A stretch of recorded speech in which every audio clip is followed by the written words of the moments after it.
Praise the lord. క్రీస్తునందు ప్రేమైన సహోదరి సహోదరులకు ప్రభు పేరిట నా హృదయపూర్వకమైన వందనాలు తెలియజేయుచున్నాను. ఈరోజు దేవుని వాక్యాన్ని ధ్యానం చేసుకుందాం. ఈరోజు దేవుని వాక్యము, దేవుడు మీతో మాట్లాడబోయే వాగ్దానపూరితమైన వాక్యము ఏమనగా, దీవించబడిన దావీదు కుటుంబము. దావీదు కుటుంబము బహు గొప్పగా దీవించబడినది. ఆ రీతిగా దీవించబడటానికి దావీదు కుటుంబము గల కారణం ఏంటో ఈరోజు బైబిల్ గ్రంథములో నుంచి మనము పరిశీలన చేద్దాం. ఎందుకనగా ప్రతి ఒక్కరికి అవసరమైనది ఏంటంటే దీవెన, ఆశీర్వాదం. ప్రతి ఒక్కరూ ఈ రోజుల్లో పాకులాడుతుంది పేరు కోసము, ఆశీర్వాదం కోసము, దీవెన కోసము. కనుక ఆనాడు దావీదు కుటుంబము ఏ రీతిగా దీవించబడినదో మనము పరిశీలన చేసినట్లయితే, అదే రీతిగా మన కుటుంబాన్ని మనము నడిపించుకోవటానికి, అదే రీతిగా మన కుటుంబాన్ని మనము ఆశీర్వాదములోకి ముందుకు తీసుకెళ్ళడానికి చాలా ఉపయోగకరముగా ఉంటుంది. కాబట్టి వాక్య ధ్యానంలోకి వెళ్దాము ప్రియమైన దేవుని బిడ్డలారా. ముందుగా ఈరోజు అంశం ఏంటంటే దీవించబడిన దావీదు కుటుంబం. సమూయేలు రెండవ గ్రంథము 3వ అధ్యాయము 1వ వచనము చదువుకొని ముందుకు వెళ్దాం. చదవండమ్మా. సౌలు కుటుంబీకులను దావీదు కుటుంబీకులను బహుకాలము యుద్ధము జరగగా దావీదు అంతకంతకు ప్రబలెను. సౌలు కుటుంబము అంతకంతకు నేరసిల్లెను. చాలా గొప్ప మాటలు ఇందులో దాగి ఉన్నాయండి. అయితే ఇక్కడ దావీదు కుటుంబం అంట అంతకంతకు వర్ధిల్లిందంట. సౌలు కుటుంబము అంతకంతకు ఏమై ఉంది అంటే దిగజారిందంట, నీరసించిందంట.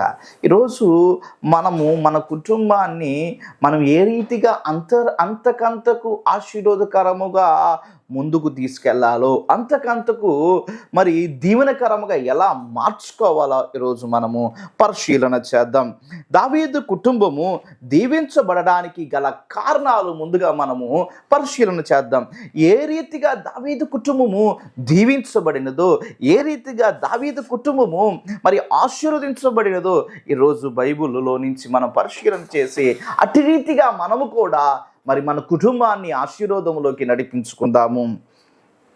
సమూయేలు 2వ సమూయేలు 5వ అధ్యాయము 10వ వచనము. దావీదు అంతకంతకు వర్ధిల్లెను. సైన్యములకు అధిపతియగు యెహోవా అతనికి తోడుగా నుండెను. దేవునికి స్తోత్రం కలుగును గాక. హల్లెలూయా. ఇక్కడ దావీదు కుటుంబం దీవించబడడానికి గల కారణము మనం పరిశీలన చేస్తే, దేవుడు అంటండి తోడుగా ఉన్నాడంట. దేవునికి స్తోత్రం కలుగును గాక. హల్లెలూయా. ఈరోజు ప్రియమైన దేవుడు బిడ్డలారా, దేవుడు తోడుంటే మనకి ఆశీర్వాదం ఉంటుంది. దేవుడు తోడుంటే మనకి దీవెన ఉంటుంది. దేవుని తోడుంటే మనము అంతకంతకు అభివృద్ధి చెందుతాము. దేవుడు తోడుంటే ఎన్ని కష్టాలు వచ్చినా, ఎన్ని ఇబ్బందులు వచ్చినా, ఎంత అనారోగ్యం వచ్చినా, ఎంత ఏదైనా దేవుడు తోడుంటే మటుకు మనము ప్రతి దాంటిలో దీవించబడతాము. ఈరోజు ఈ వీడియో చూస్తున్న బిడ్డ, దేవుడు నీతోనే మాట్లాడుచున్నాడు. ఏమని మాట్లాడుచున్నాడో తెలుసా? నాకు ఎవరూ లేరే, నాకు ఎవరు తోడుగా లేరే, నా తల్లిదండ్రులు విడిచిపెట్టారే, నా బంధువులు విడిచిపెట్టారే, నా అన్నదమ్ములు విడిచిపెట్టారే అని నువ్వు బాధపడుచున్నావేమో. ఈరోజు దేవుడు నీతో మాట్లాడుచున్నాడు. ఏమని మాట్లాడుచున్నాడో తెలుసా? నేను నీకు తోడుగా ఉన్నాను. yes, praise the Lord. హల్లెలూయా. దేవుడు నీకు తోడుగా ఉంటే తప్పనిసరిగా నువ్వు ఏ ప్రదేశములో ఉన్నా, ఏ ప్రాంతములో ఉన్నా, ఏ వ్యాపారం చేస్తున్నా, లేదా ఏ ఉద్యోగం చేస్తున్నా, ఎక్కడ ఏ పరిస్థితుల్లో ఉన్నా, దావీదు కుటుంబం వలె నీవును నీ కుటుంబమును దీవించబడిద్ది. దేవునికి స్తోత్రం కలుగును గాక. హల్లెలూయా. ఈరోజు నీ కుటుంబం దీవించబడాలని నువ్వు ఆశపడుతున్నట్లయితే దేవుని తోడును నువ్వు కోరుకో. ఏ రీతికైతే దావీదు దినమెల్లా దేవుని స్తుతించేవాడంట. దినమునకు దావీదు 7 మార్లు స్తుతించాడు గనుక ఈరోజు నువ్వు ఎన్నిసార్లు స్తుతిస్తున్నావు దేవుణ్ణి? ఈ రోజుల్లో దేవుణ్ణి స్తుతించేవారు చాలా తక్కువైపోయారు. ఈరోజు కాబట్టి మనం ఒకసారి గమనించాల్సింది ఏంటి అంటే దేవుణ్ణి స్తుతించుటలో మనము ముందుకి సాగే బిడ్డలుగా ఉండాలా. Praise the lord. Hallelujah. Number 1, దేవుని తోడుంటే తప్పనిసరిగా నీవును నీ కుటుంబమును ఆశీర్వదించబడింది. దావీదు కుటుంబము ఆశీర్వాదానికి గల కారణాలు ఏంటంటే దేవుడు తోడుగా ఉన్నాడు గనుక. రెండవది చూద్దాము. సమూయేలు మొదటి గ్రంథము 24వ అధ్యాయము 17వ వచనములో నుంచి మనము పరిశీలన చేద్దాము. చదవండి అమ్మా.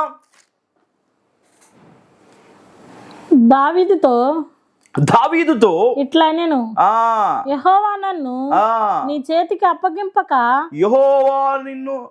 నీ చేతికి అప్పగింపక నన్ను చంపక విడిచినందుకు ఈ దినమున నీవు నా అపకారమునకు ఉపకారము చేసిన వాడివై నా ఎడల నీకున్న ఉపకార బుద్ధిని వెల్లడి చేసితివి గనుక నీవు నాకంటే నీతిపరుడు. ఈరోజు ప్రియమైన దేవుని బిడ్డలారా, దేవుడు అక్కడ దావీదు కుటుంబము దీవించబడటానికి రెండవ కారణం ఏంటంటే ఉపకారము చేసే బిడ్డగా ఉన్నాడు. చాలామంది చేసే ద బిగ్గెస్ట్ మిస్టేక్ ఏంటంటే వాడు నాకు అపకారం చేసాడు కనుక నేనేం చేయాలా? ఉపకారం చేయాలా? ఏమ్మా చెప్పమ్మా. ఉపకారం చేయాలా? అబ్బా నిజమా? చాలామంది అట్లా ఉంటలేదుగా. మరి ఎట్లా ఉంటున్నారు తెలుసా? ఆడు నాకు ఏం చేశాడు? అపకారం చేశాడు కనుక వాడికి నేనేం చేయాలా? ఉపకారం చేయాలా? లే అపకారము చేయాలా? చాలామంది తెలుసుకోలేనిది, చాలామంది గ్రహించలేనిది, వాడు నాకు అపకారం చేసాడు కనుక ఎక్కడ ఉద్యోగంలో నాకు అపకారం చేశాడు, లేదా నేను ఉండే చోట నన్ను నమ్మించి మోసం చేశాడు, లేదా నాకు భయంకరమైన శోధన తెచ్చాడు, భయంకరమైన ఆపదల్లోకి నన్ను దోసేసాడు, అప్పుల్లోకి దోసేసాడని చాలామంది పగను పెంచుకుంటూ ఉంటారు, కోపాన్ని పెంచుకుంటూ ఉంటారు, ద్వేషాన్ని పెంచుకుంటూ ఉంటారు. ప్రియమైన దేవుడు బిడ్డలారా, ఈరోజు దేవుడు నీతో మాట్లాడుచున్న మాట నీ శత్రువులే కావచ్చు, నీ బంధువులే కావచ్చు, నీ అన్నే కావచ్చు, నీ తమ్ముడే కావచ్చు, నీ అక్కే కావచ్చు, నీ చెల్లె కావచ్చు, నీ తల్లిదండ్రులే కావచ్చు, ఎవరైనా సరే నీకు అపకారము తలపెట్టిన ఎడల నీవు వారికి అపకారము చేయమాకు. నువ్వు అపకారము చేయకుండా వారు ఆపదలో ఉన్నప్పుడు నువ్వు ఉపకారము చేసిన ఎడల తప్పకుండా నీకు దేవుడు నీ కుటుంబాన్ని నిన్ను ఆశీర్వాదంలోకి నడిపిస్తాడు. Praise the lord. హల్లెలూయా. ఒకసారి ఆలోచించు. గొప్ప మాట. దావీదు కుటుంబము దీవించబడడానికి గల కారణాలు ఏంటంటే ఉపకారిగా ఉన్నాడు, ఉపకారము చేసే బిడ్డగా ఉన్నాడు, ఉపకారము చేసేవాడు కాబట్టి ఎన్ని కష్టాలు వచ్చినా, దావీదుకి ఎన్ని ఇబ్బందులు వచ్చినా, ఎన్ని యుద్ధాలు వచ్చినా గెలవడానికి గల కారణం ఏంటంటే ఎవరికి అపకారము చేయాలా? ఈరోజు అపకారము చేసేవారు ఎక్కువైపోతున్నారు. ఎందుకంటే ఒకరి పట్ల ఒకరు విషాన్ని జిమ్ముకుంటున్నారు, స్వార్థపూరితమైన ప్రేమను పంచుకుంటున్నారు, స్వార్థాన్ని ఎక్కువగా ప్రబలిలా చేస్తున్నారు. ప్రియమైన దేవుడి బిడ్డలారా, ఈ అంత్యకాలపు దినాల్లో, ఈ అపాయకరమైన దినాల్లో నీవు ఆశీర్వాదకరముగా ఉండి, నీ కుటుంబం ఆశీర్వాదకరముగా ఉండి, నలుగురికి ఆశీర్వాదకరముగా నిన్ను మార్చాలని ఇష్టపడుతున్నాడు. నువ్వైతే ఇంకా ఆ లోకములో ఉన్న పాపములో ఉండి అపకారము చేస్తూ ఉన్నావేమో. ఈరోజు దేవుడు నీతో మాట్లాడే మాట, చేయకుండా ఎవరైతే అపకారము చేశారో ఈరోజే వెళ్ళి వారితో నువ్వు మాట్లాడు. మాట్లాడి వారితో నువ్వు ప్రేమగా మసులుకో. వారికి ఏ అపకారం అయితే నీకు చేశారో వారికి ఉపకారము చేసే బిడ్డగా నీవు తీర్చిదిద్దబడు. తప్పకుండా నీ కుటుంబాన్ని, నీ బిడ్డలని దేవుడు దీవిస్తాడు. మొదటిగా మనం ఏం చేయాలా? మన కుటుంబం ఆశీర్వదించబడాలి అంటే మొదటిగా దేవుడు తోడుండాల. రెండవది మనము ఒకరికి ఉపకారము చేసేవారిగా ఉండాలి. దావీదు కుటుంబం దీవించబడడానికి గల కారణాలు 2 చూసాము. అలాగే మూడవది కూడా చూద్దాం. కీర్తనలు రాసిన గ్రంథము 119వ కీర్తన 164వ చరణము 164వ చరణము 119వ కీర్తన 164వ చరణము చదువుకుందామమ్మా.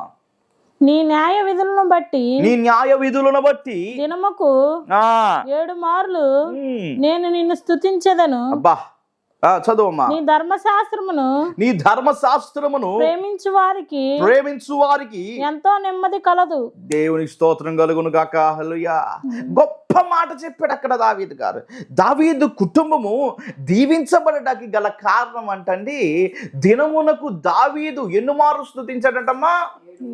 7 మార్లు స్తుతించాడంట. 7 మార్లు స్తుతించడము పక్కన పెడితే మనం దేవునికి ప్రార్థన చేసేది ఎంతసేపు ప్రార్థన చేస్తూ ఉంటాం? అయ్యా, ఎంతసేపు ప్రార్థన చేస్తున్నారు బ్రదర్ మీరు? మహా అయితే ఒక 10 నిమిషాలు లేదా పావు గంట. నాకైతే ఒకటి తెలుసులే, పావు గంట ముద్దుగా చేస్తామంట, అరగంట అద్దు పెట్టుకుంటామంట, గంట వద్దులేక సార్లే పడకెక్కంటామంట. ఇదే పరిస్థితి ఈ రోజుల్లో ఉన్నది. ముద్దుగా పావు గంట చేస్తాం, అరగంట ఎలా ఉంటుందంటే అద్దు పెట్టుకుంటాం. ఇక చాలు ప్రార్థన చేసేటప్పుడు ఇట్టగా ఉంటుంది మనకి. ఇక అరగంట దాటిన తర్వాత మెల్లిగా మోకాళ్ళు వేసిన మోకాళ్ళు కిందకి జారుతాయి. కిందకి జారిన మోకాళ్ళు బాసా బట్టలు వేస్తాం. బాసా బట్టలు వేసిన తర్వాత నెత్తి మీద ఆవులెంతలు కూర్చుంటాయి.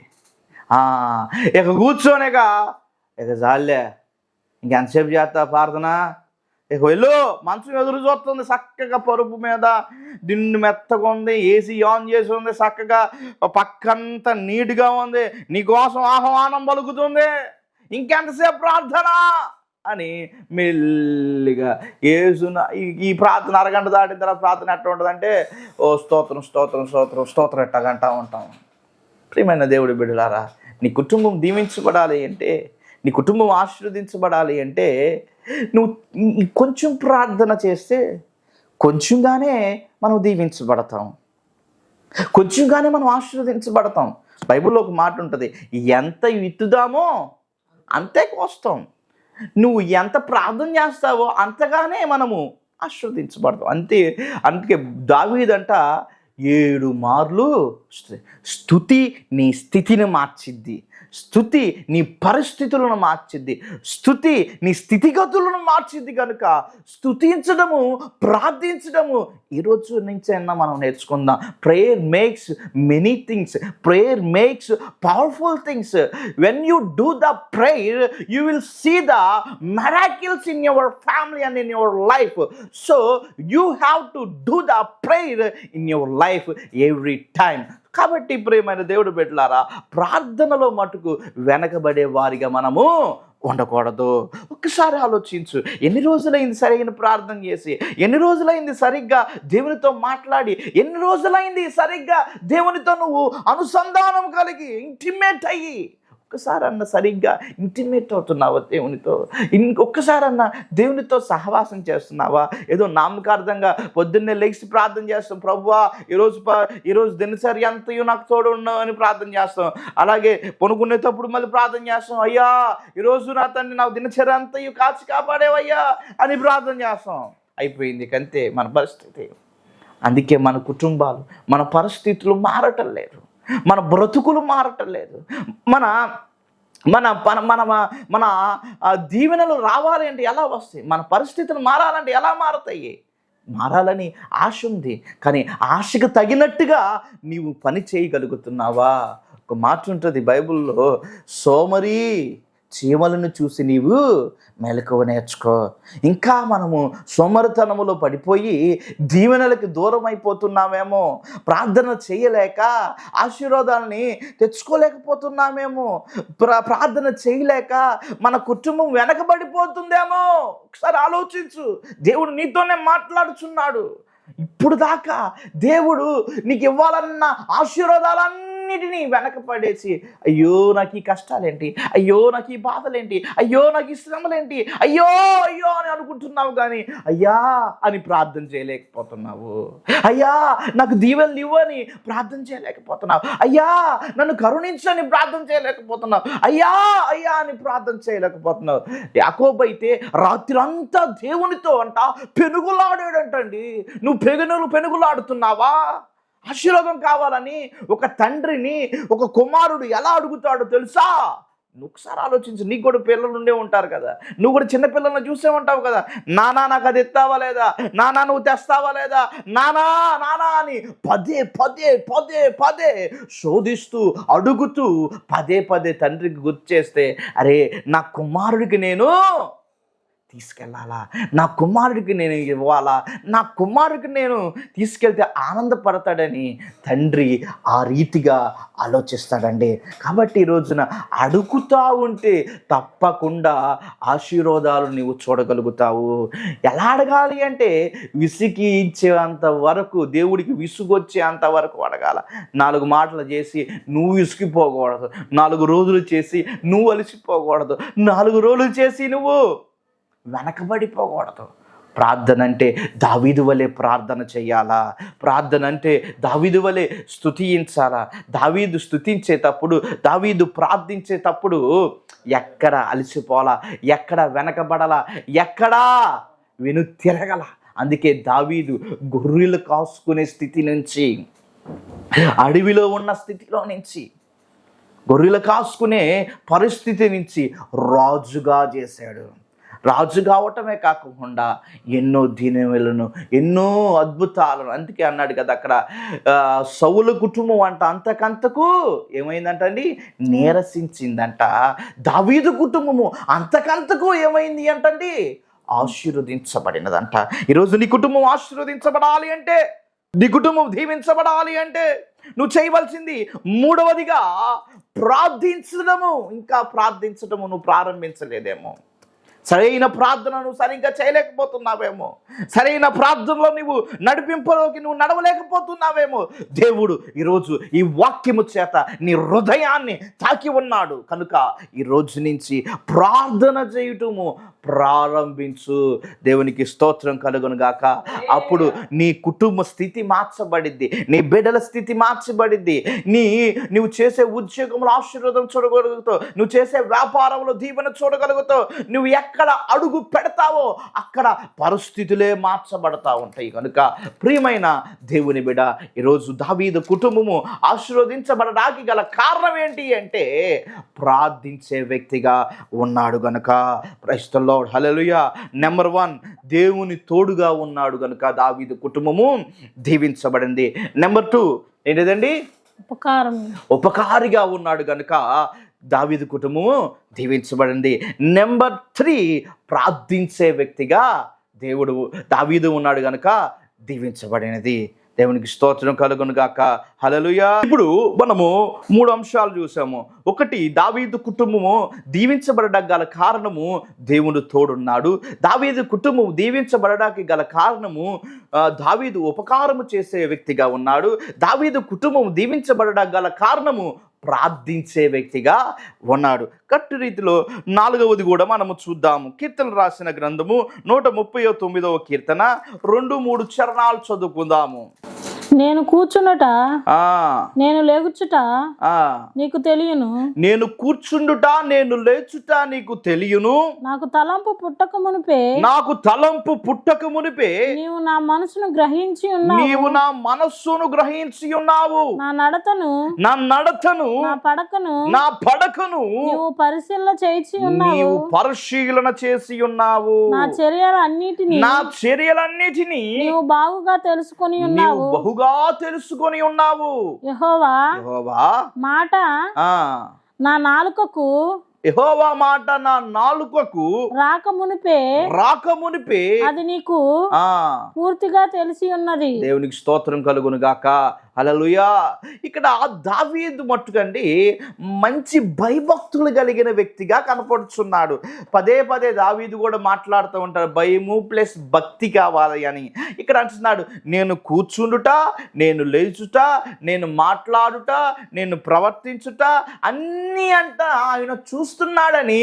దావీదు ఎలా ఉన్నాడు అంటే భయముతో ఉన్నాడు అండి. ఈరోజు ప్రియమైన దేవుడి బిడ్డలారా, మనకి భయం ఉంటుందా? చాలామందికి భక్తి ఉంటే భయం ఉండదు, భయం ఉంటే భక్తి ఉండదు.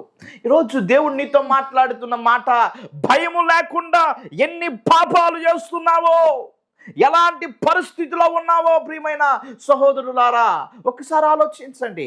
ఒకసారి భయం లేకుండా నడుచుకుంటున్నావేమో, భయం లేకుండా ప్రవర్తిస్తున్నావేమో, భయం లేకుండా పాపం చేస్తున్నావేమో, నన్నెవరు చూడలేదని వ్యభిచారం చేస్తున్నావేమో, నన్నెవరు చూస్తలేదని తాగుడికి బానిసైపోయి ఉన్నావేమో, నన్నెవరు చూస్తలేదని నువ్వు అనేకమైన వ్యసనాలకి లొంగిపోయేవేమో. దావీదైతే అంటున్నాడు, అయ్యా అయ్యా నీవు నన్ను, నా పడకను నువ్వు పరిశీలన చేస్తున్నావు, నా నడకను పరిశీలన చేస్తున్నావు, నా ఆలోచనలను పరిశీలన చేస్తున్నావు, సమస్తము నువ్వు పరిశీలన చేస్తున్నావు అని భయముతో ఉన్నాడండి. భయముతో ఉన్నాడు. ఈరోజు మనము భయము కావాలి మనకి. మన ప్రవర్తన, దావీదు మంచి ప్రవర్తన కలిగిన వ్యక్తిగా కనిపిస్తున్నాడు. ఇక్కడ దావీదు మంచి ప్రవర్తన కలిగిన వ్యక్తిగా ఉన్నాడు. ఈరోజు నీ ప్రవర్తన ఎలా ఉన్నది? నీ మాట తీరు ఎలాగా ఉన్నది? నీ క్రియలు ఎలాగ ఉన్నవి? నీ ఆలోచన తీరు ఎలాగ ఉన్నది? నీ చూపు ఎలాగ ఉన్నది? నీ నడక ఎలాగ ఉన్నది? నీ పడక ఎలాగ ఉన్నది? ఒకసారి ఆలోచిస్తున్నావా? పడకలో ప్రాబ్లం వస్తుంది, నడకలో ప్రాబ్లం వస్తుంది, చూపులో ప్రాబ్లం వస్తుంది, ప్రవర్తనలో ప్రాబ్లం వస్తుంది, క్రియల్లో ప్రాబ్లం వస్తుంది. అనగా మనం పడకలో తప్పిపోతున్నాం, క్రియల్లో తప్పిపోతున్నాం, ఆలోచనలో తప్పిపోతున్నాం, చూపులో తప్పిపోతున్నాం, నడకలో తప్పిపోతున్నాం. ప్రియమైన దేవుడి బిడ్డలారా, ఎక్కడ తప్పిపోయి ఉన్నావో అందువలనే దేవుడు ఇవ్వవలసిన ఆశీర్వాదాలు, దేవుడు ఇవ్వవలసిన దీవెనలు, దేవుడు ఇవ్వవలసిన చేయవలసిన గొప్ప కార్యాలు నీ నడక వల్ల ఆగిపోయి ఉన్నాయేమో, నీ క్రియల వల్ల ఆగిపోయి ఉన్నాయేమో, నీ మాటల వల్ల ఆగిపోయి ఉన్నాయేమో, నీ ఆలోచన వల్ల ఆగిపోయి ఉన్నాయేమో, నీ చూపుల వల్ల ఆగిపోయి ఉన్నాయేమో, నీ పాపం వల్ల ఆగిపోయి ఉన్నాయేమో. ఒకసారి ఈ వాక్యం వింటున్నా నీవు ఆలోచించు. ఎన్నాళ్ళు మంచి ప్రవర్తన లేకపోవడం వల్లే నువ్వు ఆశీర్వాదానికి అర్హుడు కాలేకపోతున్నావేమో, అర్హురాలు కాలేకపోతున్నావేమో. ఇంకా పాపము కోరిక నీలో ఉంటుందేమో, పాపపు ఆలోచన నీలో ఉంటుందేమో, పాపపు తలంపులు నీలో ఉంటున్నావేమో, పాపపు క్రియల వలన నువ్వు నడుచుకుంటున్నావేమో, అందువలనే నీవు ఆశీర్వదించబడలేకపోతున్నావేమో. ప్రియమైన దేవుడి బిడ్డ, ఈరోజు దేవుడు నీతో మాట్లాడే మాట, ఇంకా నీ ప్రవర్తన మార్చుకోకపోతే ఈరోజే ఈ వాక్యము ద్వారా నువ్వు తప్పకుండా నీ ప్రవర్తన మార్చుకొని తీరు. తప్పకుండా నీ కుటుంబం ఆశీర్వదించబడింది, నీ కుటుంబం దీవించబడింది, నీ కుటుంబం గొప్పగా వర్ధిల్లిద్ది, నీవు కూడా వర్ధిల్లుతావు. నీ వలనే కేవలం నీ కుటుంబం వెనకబడిపోతుందేమో, నీ కుటుంబం దీవెనకి మరి వెనకబడిపోతుందేమో. ఒకరి పాపము తండ్రుల పాపం అంట, తండ్రుల దోషం అంట కుమారుల ఊరిలో వేయపడిద్దంట. కాబట్టి ఈరోజు ఒక పాపం వలన శాపం తెచ్చుకుంటున్నావేమో, ఒక పాపం వలన నీవు కురింగిపోతున్నావేమో, అణిగిపోతున్నావేమో, నలిగిపోతున్నావేమో. ఒకసారి ఆలోచన చెయ్యి. దావీదు కుటుంబము దీవించబడడానికి గల కారణం 4వదిగా దావీదు మంచి ప్రవర్తన కలిగిన వాడై ఉన్నాడు. అలాగే 5వది కూడా చూద్దాం. కీర్తనల గ్రంథము 34వ అధ్యాయము 3వ వచనము. భూమి ఆకాశములు సృజించిన యెహోవా సియోనులో నుండి నిన్ను ఆశీర్వదించును గాక. దేవునికి స్తోత్రం కలుగును గాక. హల్లెలూయా. ఇక్కడ మనం పరిశీలన చేస్తే ప్రియమైన దేవుడు బిడ్డలారా, ఆకాశము నుండి అంట, సియోనులో నుండి అంట ఆయన కనులారా చూస్తున్నాడంట. నువ్వు ఎక్కడున్నా దేవుని చూస్తాడు. నువ్వు చీకట్లో ఉన్నా చూస్తాడు, వెలుతురులో ఉన్నా చూస్తాడు. నువ్వు పక్కూరు వెళ్ళి దొమ్ము కొట్టినా చూస్తాడు, అవతల ఊరు వెళ్ళి వ్యభిచారం చేసినా చూస్తాడు, లేదా అమెరికా వెళ్ళి నువ్వు దొంగతనం చేసినా చూస్తాడు, లేదా యూకే వెళ్ళి ఉత్తరాలు పంపించినా చూస్తాడు. కాబట్టి ప్రియమైన దేవుడు బిడ్డలారా, దేవుడు నీతో మాట్లాడే మాట ఏంటంటే ఆయన సియోనులో నుండి నిన్ను చూసి నిన్ను ఆశీర్వదిస్తాడు. నువ్వు ఏ పరిస్థితిలో ఉన్నావు, ఏ స్థితిలో ఉన్నావో ఒకసారి నువ్వు పరిశీలన చేసుకొని, అయ్యో నేను ఎక్కడికో వెళ్ళి పాపం చేస్తున్నానే, ఎక్కడికో వెళ్ళి నా స్థితిని మార్చుకుంటున్నానే అని నువ్వు ఒకసారి ఆలోచించి ఆ క్రియల్లో నుంచి బయటకు వచ్చేవు అంటే, ఆ తత్వంలో నుంచి బయటకు వచ్చేవు అంటే, యెహోవా దేవుడు నీ నీతిని బట్టి, నీ ప్రవర్తన బట్టి, నీ నడకను బట్టి, నీ ఆలోచనలు బట్టి నీకు ఆశీర్వాదాలు దయచేస్తాడు. ఇంకోటి 4, 5వది, 6వది చూద్దాం. అపోస్తుల కార్యాలు 13:22 చదవమ్మ ఫాస్ట్గా. 13వ అధ్యాయం 22వ వచనం చదువుకుందాము. తర్వాత అతను తొలగించి దావీదును వారికి రాజుగా ఏర్పరచెను. మరియు ఆయన నేను యెషయా కుమారుడైన దావీదును కనుగొంటిని.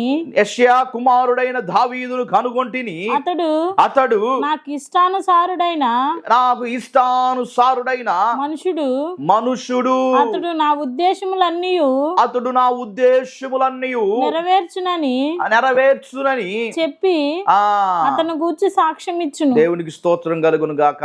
ఇక్కడ దావీదు పట్ల దేవుడే ఒక సాక్ష్యం ఇస్తున్నాడండి.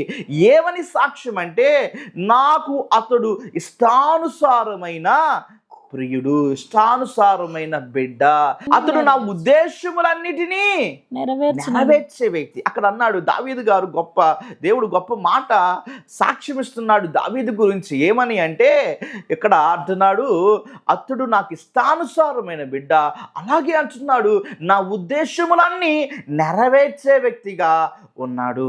ఈరోజు దేవుడు నీతో మాట్లాడే మాట ఏంటో తెలుసా?